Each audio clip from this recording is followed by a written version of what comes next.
Good morning, gentlemen. It's my pleasure to introduce to you today VMI's Ethics and Debate Team, as well as our presentation on this year's case, Spies at the Hanoi Hilton. Without further ado, let's hear some quick introductions from our teammates. Next slide, Holly. My name is Cadet Harris Burton. I am currently the Assistant Cadet in charge of VMI's Ethics and Debate Team. I am a second classman at VMI. I am an economics and business major with a concentration in global business and a French minor. I'm also currently enrolled in Army ROTC. My name is Cadet Riley Schultz. I'm a third classman at VMI. I'm an international studies major with a national security minor, and I am an Army ROTC. My name is Holly Hine. I am a second classman at VMI. I am a IS, International Studies and Arabic double major with a national security and Middle Eastern Studies minor, and I am a Marine Corps ROTC. My name is Charles Rapella. I am a second classman, and I am majoring in applied mathematics. Next slide, please, Holly. Alrighty, to give you all a quick rundown of exactly what we'll be talking about today, we will begin by breaking down the background of the case, transitioning into our team's decision on the case at hand. We will then discuss the stakeholders involved in the case and their considerations. Then we will talk about leadership considerations as relevant to the case, evaluating decisions made at the Hanoi Hilton. Then we will talk about the ethical frameworks applicable to the case, transitioning into legal considerations, talking about legal texts such as the UCMJ. Then we will crystallize those three aforementioned sections into VMI's argument supporting our decision. Then we will address any potential counter-arguments, talking about importance for the respect of the command's decision, and conclude with some remarks and leadership lessons learned by the team over the course of our project. Next slide, please. So let's begin by breaking down the background of this case. The stage is set during the Vietnam War, in which American prisoners of war were physically abused and tortured in northern Vietnam between 1965 and 1973. One of our key players is commander at the time, though he was later promoted to admiral, James Stockdale, who is one of the most senior officers amongst the prisoners of war and was the senior officer for the longest amount of time, though at the moment of these events, he was not currently the most senior officer.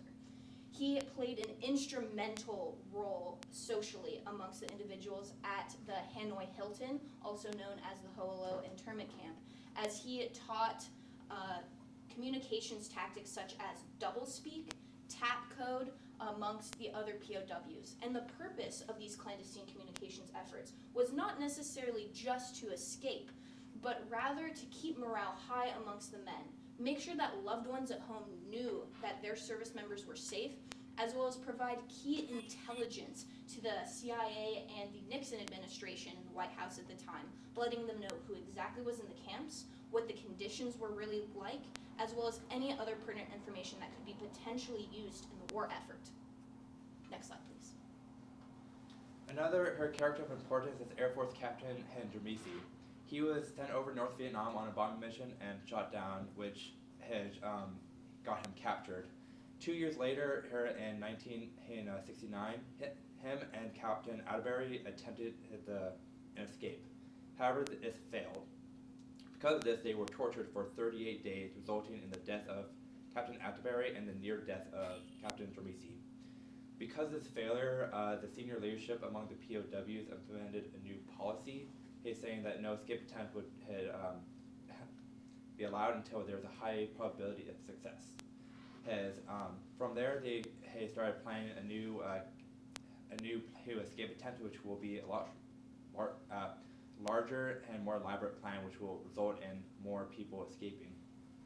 And once the communication network by Commander Stockdale was implemented with the Nixon administration and CIA, they sent one final message to the White House asking for approval by some distinct message. The message for approval was 2 SR-71 Blackbirds going at supersonic speed, making sonic booms, which indicated the approval of that plan.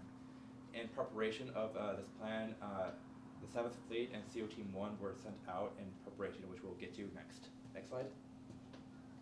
However, unbeknownst to the 7th Fleet, the POW High Command soon canceled this plan. And this is because they saw that it was too risky. If the escape attempt went through, not everybody would have been able to go along, and those that were left behind would have been brutally tortured. if the escape attempt were to go through and fail, everyone would have been brutally tortured. Now, Dramisi and Kessler were two that were very vehemently opposed to this decision.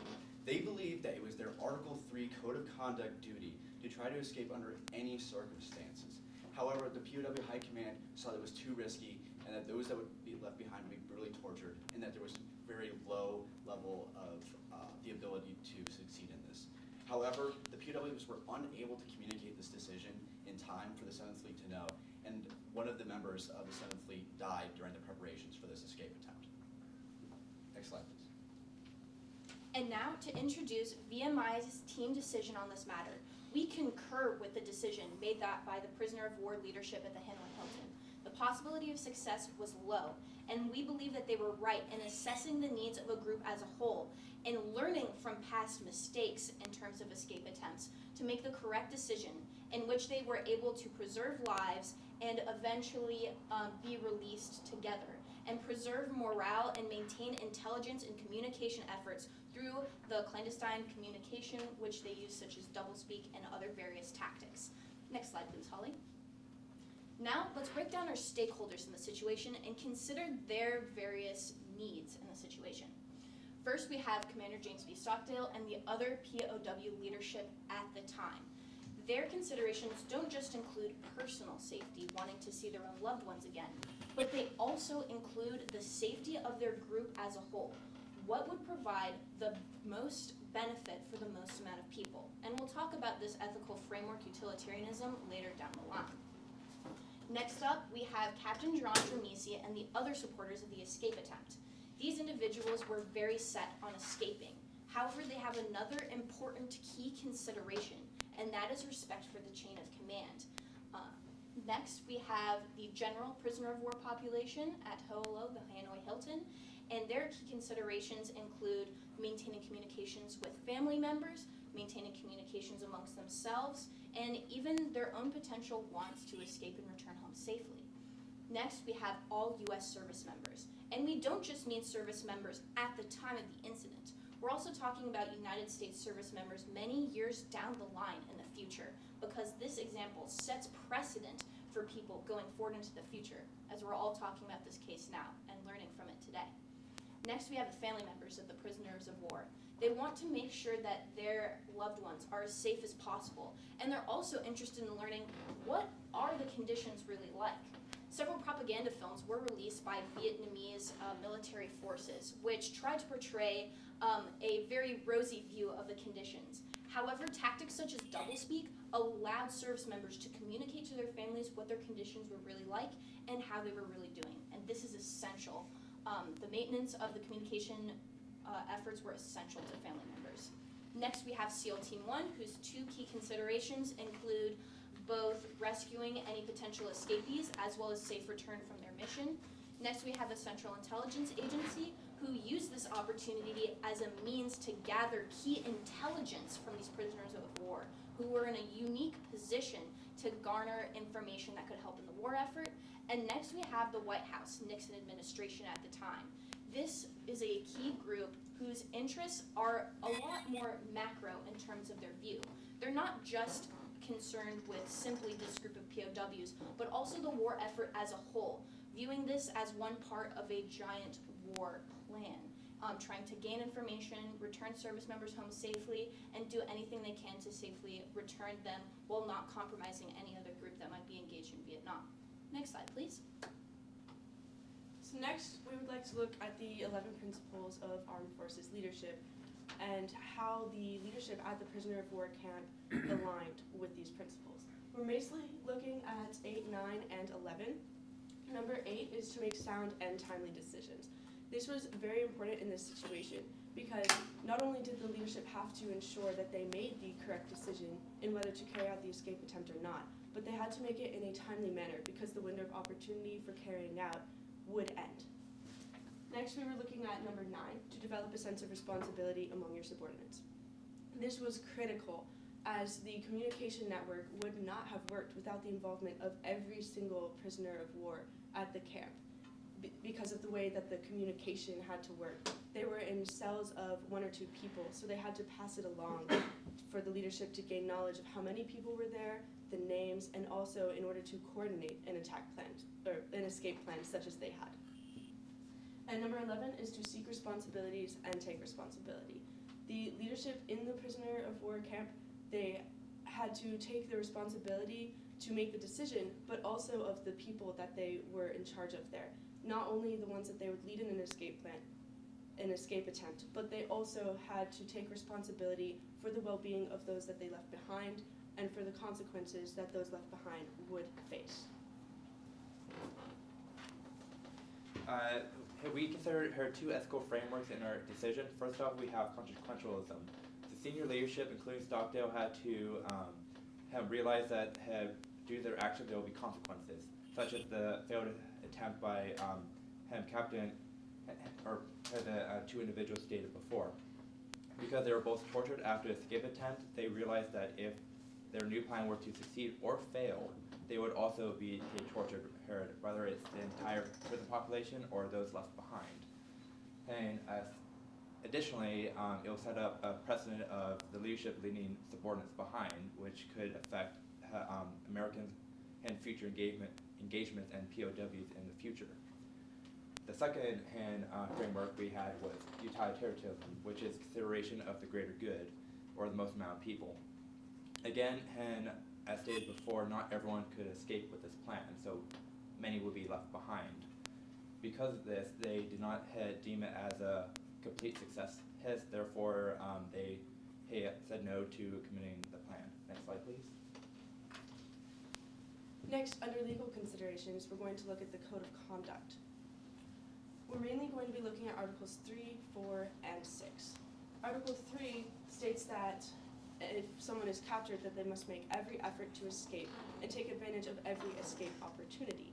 Taken literally, this means that Commander Stockdale should have made the decision to carry out the escape plan. However, under this, the prisoner of war command, the senior prisoner of war there, must consider the welfare of those that will be remaining behind after an escape. Because if they do not, then they are subject to some things that we are considering under Article 4, that a prisoner of war must take part in no action that will be harmful to their comrades. And had they decided to carry out the escape plan, they would have been taking part in an action that would have harmed the well-being of those that they had left behind. Also, with obeying the orders of those appointed over me, when Captain Jarmisi learned of the escape plan being canceled and he was disappointed, but he still went along with the order and followed it because Commander Stockdale was his senior official and he had to follow that order. Article 6 reiterates that we are Americans and that we are fighting for freedom, and further that we must stand firm and united against the enemy. We must support each other. And the principle of this is that we must return home with honor. And had they decided to carry out that escape plan, they would have returned home and felt dishonorable because they would have left people behind. And part of being an American and being in these services together is that we do not leave people behind. We return home together, and that is it. So we do not take this escape plan and leave the people behind to suffer negative consequences. Another legal consideration I'd like to bring in is the Geneva Convention, specifically for articles. Article 88, which says that it is unlawful to give a punishment that which you would not give your own force of the same rank, which we know was not happening in North Vietnam because of the overly brutal punishment. Another two articles that we're bringing in is 89 and 90, which basically says that punishments cannot be overly brutal, inhumane, or damage the health of prisoners, as well as they cannot last more than 30 days. And we know, based on just one example, based on multiple examples, but one in particular, Jarmisian and Atterbury, that these punishments, one, killed Atterbury and lasted far longer than 30 days. Another application is Article 92, that unsuccessful escape attempts may last in more surveillance of prisoners, however, they cannot harm the health of prisoners. And if these escape attempts, the repercussions are harming the health to the point that they're killing prisoners, we know that North Vietnam is not upholding the standard. And despite the fact that they were signatories of this convention, the POW high leadership knew that North Vietnam was not upholding the Geneva Convention. And therefore they knew that taking out this escape attempt would have been a violation of Article 4 of the Code of Conduct because they would have been putting their comrades in harm's way. Additionally, they would have been violating Article 6 if this were to go through, because they wouldn't have been able to take everyone with them. They would have had to leave some behind to go through this brutal torture and repercussions for the escape attempt. Additionally, to bring in the UCMJ in, Article 98 says that you won't take action such as answering questions that will save yourself, but then put your comrades in danger.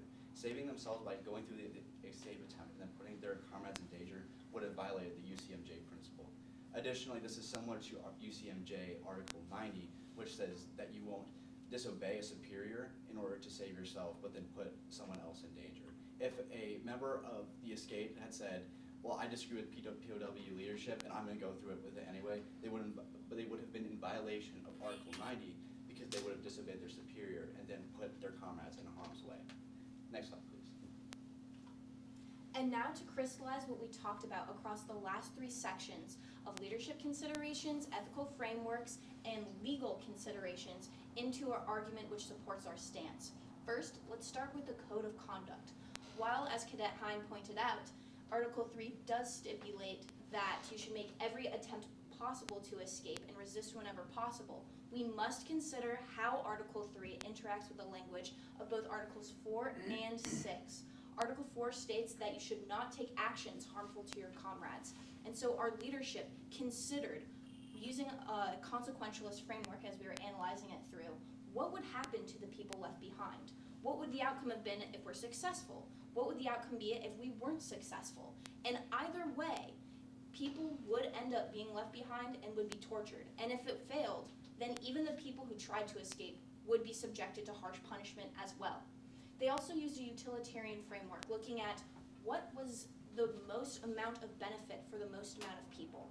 And as they saw it, the maintenance of this clandestine communication efforts outweighed the importance of a potential and risky escape, boosting morale amongst people, delivering key intelligence, and letting family members know that they're safe, and setting a positive precedent for service members down the line. This brings us directly to Article 6, which talks about the importance of unity and support for one another. It is important that in the face of an enemy, especially such as the North Vietnamese, which used tactics in an effort to get service members to sign statements disavowing their country, trying to break them up, trying to create divisions between them, it's important that they showed a united force. If certain service members were allowed to escape, but others would not be able to, it would have created exactly the kind of division that their torturers wanted to see amongst them. So by staying together and maintaining a united front, they were able to boost morale, continue the communications effort, providing intelligence, and eventually be released together back to the United States. Next slide, please.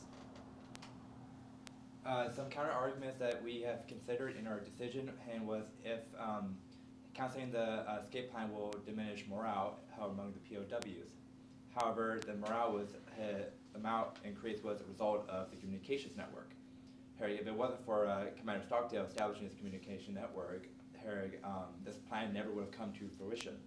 Additionally, through the communication network, the CIA, Naval Intelligence, and the White House got vital intelligence about the North Vietnamese and their practices in the Hanoi Hilton. Additionally, it allowed the POWs to give closure to those loved ones still at home, knowing that they're alive and not exactly well, but still alive and potentially could come home later. Secondly, because of the communication, aid was also allowed to come into the Hilton from the Red Cross, which alleviated a lot of the brutality of the prisoners, and also alleviate a lot of their kind of needs through much needed aid provided by the Red Cross. Next slide.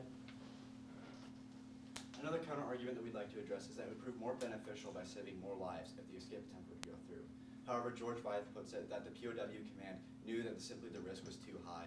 If they were to go through with it, not everyone would make it out alive, and those left behind were to be subject to brutal punishment. And if it was unsuccessful, which was a very high probability that it would be unsuccessful, everybody would have been brutally tortured. It simply was not worth the risk. It must be remembered what happened to Dramisi and Atterbury just a few short years before, when the torture, the repercussion was so terrible for what happened to them, that Atterbury perished and Dramisi barely made it out alive. Next slide, please. And now to talk about the importance of respect for the POW's leadership's decision. First, it sets an example to servicemen that you cannot leave one another behind. This is important because it set the precedence that it's important to respect one's chain of command and maintain unity in the face of the enemy, even today as we still talk about this example. Next, we cannot blame the death of the one member of SEAL Team 1 who perished on the prisoners of war who did not escape. Next, we need to consider that prisoners of war need to show faith and resilience in the face of the enemy. As previously stated, the Northern Vietnamese were infamous for using tactics trying to create division among service members in order to get them to sign statements or provide information. But by maintaining these communications efforts, refusing to split up and maintaining a united front, this group of prisoners of war was able to stay united all the way back home when they were released. Next slide, please. The VMI team would like to thank you all so much for your time here today. We were truly inspired and enjoy the process of creating this presentation. And we hope to carry the example of these incredible service members we learned about going forward into our own future careers. To cap off our presentation, each one of us would like to share a leadership lesson that we learned over the course of this project. I'll go first. The most important leadership lesson that I learned was the importance of respecting one's chain of command. Oftentimes, our leadership may shoot down an idea we have or tell us we can't do something.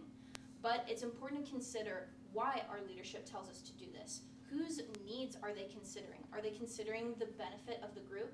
And if so, we must consider ourselves not as necessarily a special individual, but as a member of a cohesive team and go on to respect our leadership's decision and carry that forward. That's what I hope to take into my career of service. The leadership example that I took away from this is that sometimes it's necessary to make a seemingly unpopular decision in order to avoid long-term negative consequences. To elaborate on this, not everybody agreed on the decision to cancel the escape attempt, but it would save so many lives in the future, brought people home in the future, rather than have them be brutally tortured and have a risky escape attempt not go through. I took away that you cannot be an effective leader without the support of your team behind you. This was shown through the communication network that they had set up, with every single prisoner being directly involved in the communication. Because without them, the leadership would not have known any of the information, and they would not have been able to plan this at all. Lastly, leaders should have initiative and out-of-the-box thinking. If it wasn't for Commander Stockdale, once he was authorized to write home, he took the opportunity to write to his wife through doublespeak, which had a secret message for the CIA, which eventually became a more complex when the CIA got involved, allowing more complex and longer messages to be sent to and from the POWs. Secondly, he was able to establish a communication network through the POWs themselves through the TAP code, which allowed communication such as names, numbers, and other methods of doing code, so everyone can contribute to the information gathering and getting that information back to America. With that being said, the VMI team would like to conclude our presentation, and we welcome any questions from the judges. Thank you. Well done. May I ask, did the clandestine communication, the elements of information and the means, affect the status of the prisoners of war and their obligations relative to code of conduct, legal status, Geneva Convention, anywhere you want to take it down the line? Did that affect it? Were there greater risk, etc.? What's your view or assessment? Well, sir, I'd like to say that I believe that it really gave them, it made them help to contribute with, the war effort. It's sometimes easy to think that because someone's a POW, it's like they are, just waiting out the war. But these covert operations really helped them contribute to the war. It really benefited the United States position, and it really helped the both the POW morale and the United States war effort, sir. Further, I think that engaging in the clandestine communication did put them more at risk for retaliation from the Vietnamese, because they were gathering information. They were being spies, which was something that would endanger their lives more than if they had decided to just wait out the war. But I think that's part of why they were such good leaders and why they were so brave in doing that. Additionally, I would specifically like to talk about Article 3 of the Code of Conduct. While the Article 3 specifically mentions making every attempt possible to escape, it also says that service members should make every attempt possible to resist. And these clandestine communication efforts were a form of impactful resistance that delivered key information such as service member IDs and conditions to the Central Intelligence Agency and the White House back home. One of the key reasons that we decided that they were correct was that the probability of success was too low in terms of the escape attempt. However, they were able to use risk mitigation strategies to intelligently pursue communication efforts and make sure that they abided by Code of Conduct Article 3 and 4, which says you shouldn't take any actions directly harmful to your comrades, by resisting whenever possible and mitigating risk so that they could safely boost morale, deliver information, and stay united. Lastly, I'd like to add, through this communication network, morale was dramatically boosted, so they became more resilient and let's keep going. And through this communication effort, heard of relaying what's happening at the camp. Later on, the U.S. government was able to criticize North Vietnam and eventually able to send a Red Cross foreign aid, which did make prisoners' lives a little bit better additionally for them to keep going. Second question, have each of you memorized the Code of Conduct by heart? Do you know it? I do not know it yet, but I'm working on it. I'm preparing to go to OCS this summer, so I do have to memorize it before I go. Don't feel like the Lone Ranger. Yeah. I have not memorized it either, but I will memorize it shortly after graduation because I do plan on commissioning through OCS. Sir, I have not memorized it yet, but I plan to go into military law or at least government law, and I think it's very important documents. I'm also working on memorizing it as well. We studied it a lot for this case, and we definitely took a lot of the concepts to heart, but I do not have it memorized word by word. Nobody's gonna hand it to you if you find yourself in that situation, so you gotta know. Yes, sir. Okay, Yes, sir. thank you. I thought this was a really good presentation on one aspect of this whole case, and that was the escape attempt and everything that was related to it. A very good job on that. But what I didn't hear and what I'd be interested in is your take on the communications gathering that the POWs engaged in, and whether or not you felt that this fell under the category of spying, and whether or not that was acceptable in these circumstances that these POWs found themselves in. Was that okay? Was that to you a big violation of the Code of Conduct and the Geneva Convention? And I didn't hear any words about that. Can you expound on that a little bit? Legal expert? Well, sir, I thank you for that. I believe that the actions being taken followed the Code of Conduct, because the Code of Conduct in Article 3 says that they'll take actions resist. And resist doesn't always escape. Sometimes it just means making efforts to communicate back with the United States, communicate back with their chain of command, and sometimes going against, or sometimes taking risks that could get you in trouble with the people running the prison camp, even if there's a little bit of risk. So they were definitely upholding their Article 3 duties. And I'd also like to thank you for giving us a chance to expand a little bit more upon this, sir. As Cadet Schultz talked about in his section on the Geneva Convention, it's already been established that the Vietnamese soldiers were violating the Geneva Convention against the prisoners of war who are currently at the camp.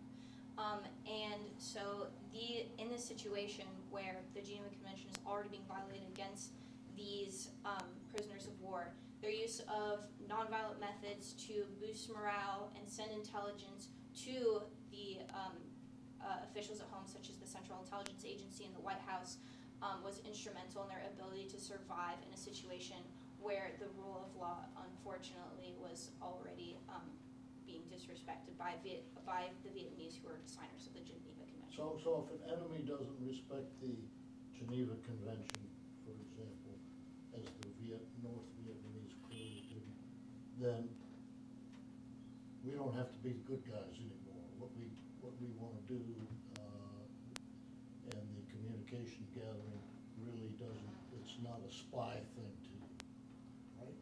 It wasn't so much about spying as so much as ensuring the safety as much as possible of the soldiers there by letting them know, because key intelligence information, what was typically passed was identification numbers of service members at the camps, as well as what the conditions were really like, to give individuals back home a better idea of what was happening and any potential information that could lead to an escape attempt. And sir, if I might add that though Vietnam had not followed the standard of the Geneva Convention, the United States always upholds its standard despite what its enemies may be doing.